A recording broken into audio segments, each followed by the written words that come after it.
বিজেপির প্রতিস্থাপনা দিবস উপলক্ষে পালিত হল একটি বিশেষ অনুষ্ঠান। রবিবার বিজেপির 46তম প্রতিস্থাপনা দিবস উপলক্ষে কুলটির নিয়ামতপুরে বিজেপি কার্যালয়ে সাড়ম্বরে পালন করল বিজেপি কর্মী সমর্থকেরা। এদিন তাদের দলীয় পতাকা উত্তোলন করে বিভিন্ন কর্মসূচির মাধ্যমে দিনটি পালন করা হয়। এই বিশেষ কর্মসূচিতে উপস্থিত ছিলেন বিজেপি কর্মী সমর্থকেরা। আজকে ভারতীয় জনতা পার্টির স্থাপনা দিবস 6 এপ্রিল 1980 সালে বোম্বাইতে ভারতীয় জনতা পার্টি গঠন করা হয়।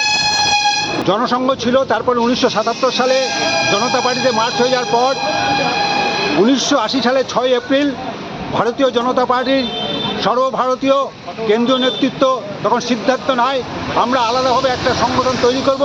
সেই সংগঠন ডক্টর শ্যামাপ্রসাদ মুখার্জির যে জনসংঘ, সেটাই পরবর্তীকালে 6 এপ্রিল 1980 সালে ভারতীয় জনতা পার্টি রূপে আজকে বৃহৎ আকার রূপ নেয়। ভারতবর্ষের 140 কোটি জনগণকে নিয়ে আমরা সুন্দর ভারত গড়ব, নতুন ভারত গড়ে চলেছি। তাই আগামী দিনে যুবক যুবতীরা এগিয়ে আসুন। বন্দে মাতরম, ভারত মাতাকে জয়। বান্টি খান, 99 নিউজ বাংলা, কুলটি।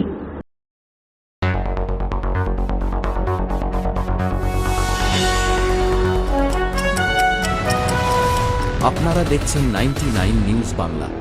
বদলাবো আমরা।